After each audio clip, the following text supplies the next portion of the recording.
The Jewish Channel's Week in Review. Ultra-Orthodox as far as the eye can see, but who's going to tweet it? Desserts for the holiday, talking about Jewish leadership, and more of the Jewish news that's changing your world right now in this episode of the Week in Review. Hello, and welcome to the Jewish Channel's Week in Review. I'm Stephen I. Weiss. It was one of the largest Jewish gatherings in modern times, but its message was anything but modern. Avoid the internet, declared ultra-Orthodox rabbis to as many as 60,000 ultra-Orthodox Jews gathered in major stadiums in Queens, New York. The so-called Internet Asifa sold out the home of Major League Baseball's New York Mets and hosted an overflow crowd at Arthur Ashe Stadium. Untold numbers of others tuned in through, yes, streaming video over the internet. For the ultra-Orthodox audience, the message from rabbinic speakers included those that the internet should not be used in any home, that children with internet access in their homes should not be allowed to attend yeshivas, and that the internet represents the greatest threat to Jewish souls since Zionism. A protest outside the event drew some hundreds of people to talk about the major ultra-Orthodox issue that's made headlines in recent months, that of abuse and criminal activity in the ultra-Orthodox community that goes unreported due to intimidation. In keeping with ultra-Orthodox standards, everyone in the stadium audience was male. Or almost everyone. The New York Observer's ADR Jeffries pulled a Yentl, dressing up in her brother's clothing and passing as a man to get inside. She sat down with our Meredith Gansman to talk about her experience. Who came up with the idea to send you, a female, into the city field where it was only the ultra-Orthodox men? When we first heard about the rally, we were like, oh, we should go, this is big news. And then a little bit later, the news came out that it was going to be men only. And I had the idea immediately because I was curious to hear what they'd say, and I wanted to go. But I wasn't totally serious about it, so I think I said something on Twitter like, I'm going in drag. It really, to me, seems very, very scary.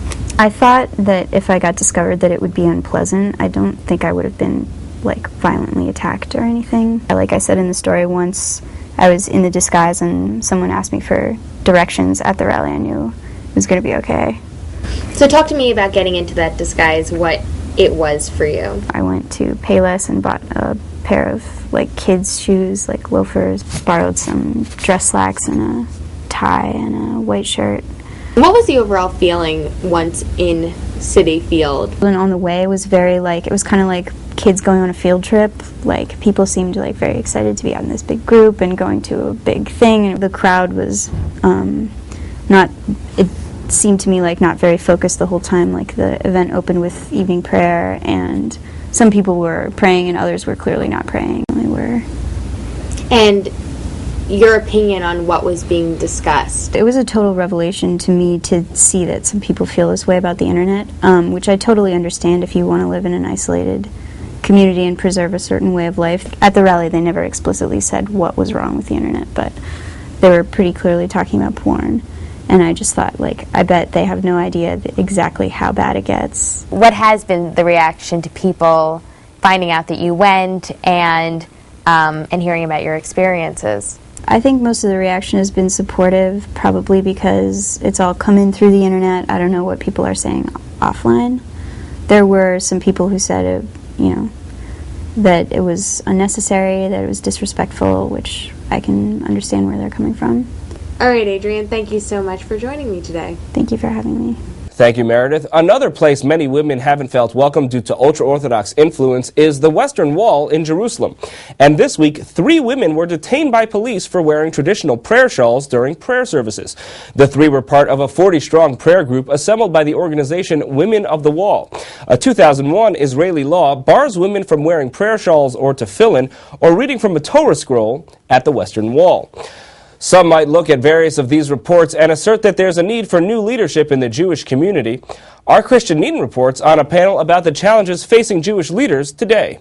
Young Jewish professionals got some very direct job advice this week at Park East Synagogue in Manhattan, where a panel of veteran and successful Jewish professionals dispensed advice on getting to the top of the music, fashion, and political consulting industries.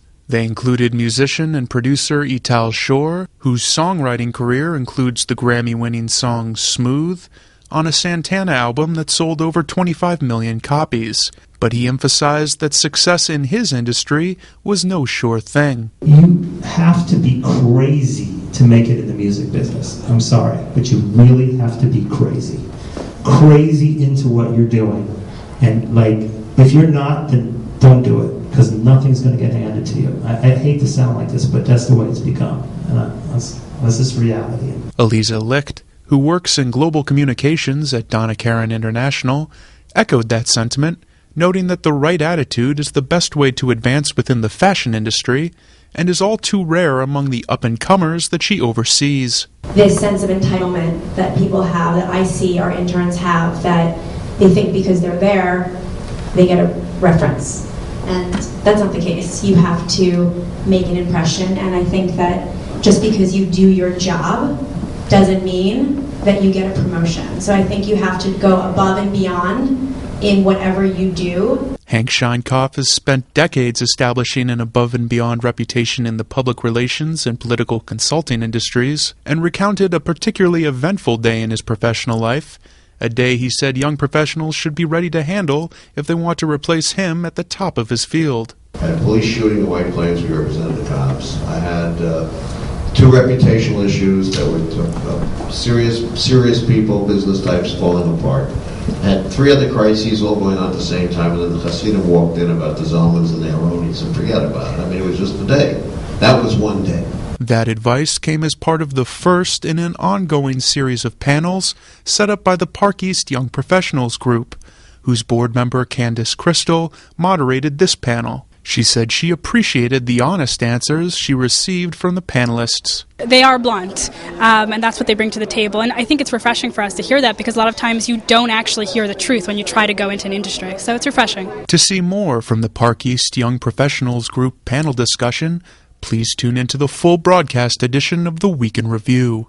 Thank you, Christian. A problem facing many in America these days is eating disorders, and Rebecca Honig-Friedman reports on how they affect the Jewish community. An estimated 10 to 15% of Americans will suffer from an eating disorder over the course of their lifetimes, and there's evidence to suggest that a disproportionate number of those with eating disorders are Jewish. Hillary Waller is one of those Jewish women.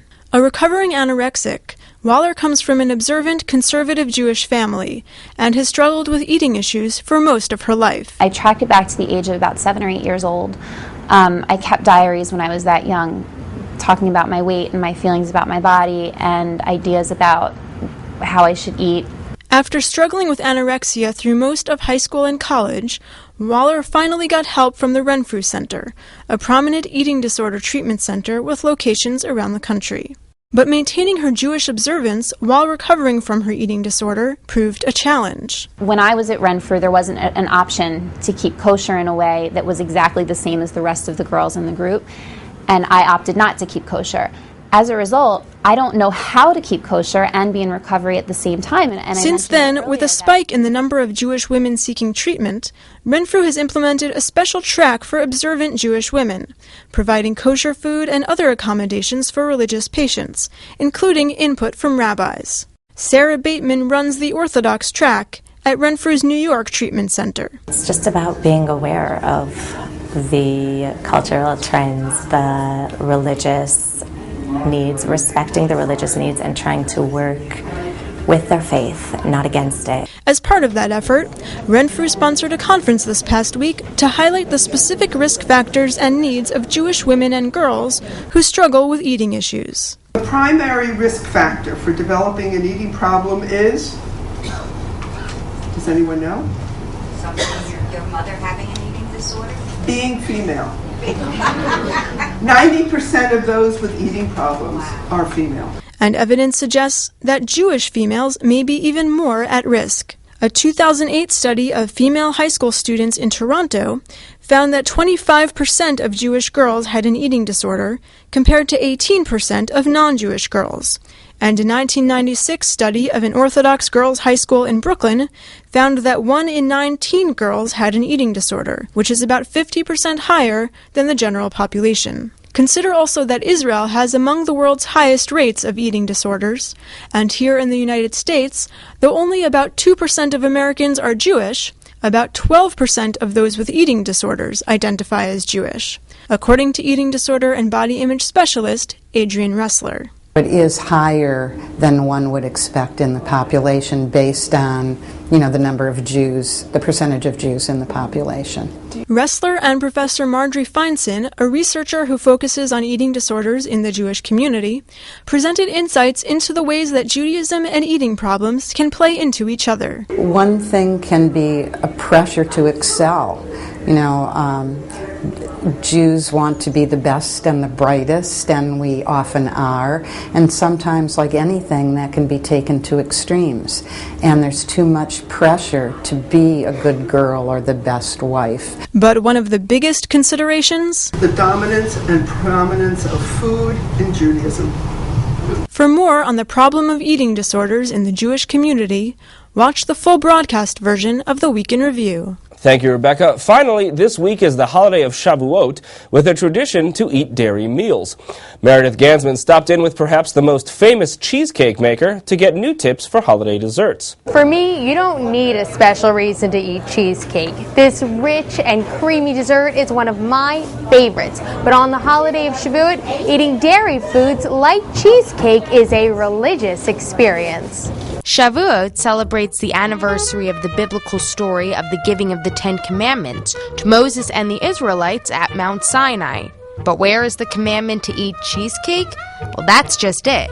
Before the Israelites received the Torah, there were no kosher dietary laws. And so tradition has said the first meal the Jews ate after receiving the Torah was a dairy meal. Combined with the Bible's mention of Israel as a land of milk and honey, we eat cheesecake. And where better to go for cheesecake than the one and only Junior's restaurant in Brooklyn, New York. When people say Junior's, they think cheesecake, and when people say cheesecake, they think about Junior's. But before I could taste, Junior's third-generation owner, Alan Rosen, and I had to bake. Cream cheese, fresh eggs, sugar, heavy cream, a touch of vanilla. It's creamy, it's smooth, it's rich, it's sweet, it's balanced. It's just a singular great cheesecake. And this recipe hasn't changed since the restaurant opened in 1950. From the mixer, the batter is taken to new heights and pumped into each cake pan. Then into the oven, which bakes 180 cakes at once. The cakes bake at approximately 350 degrees for 1 hour or until they're golden brown. And here's a tip for the home baker. A baking sheet filled with water under the cake pan can help with even baking and prevent cracks. Junior's makes over 2,000 cakes every day, each delicious. From Junior's classic cheesecake, wait till you see this delicious update on the dessert.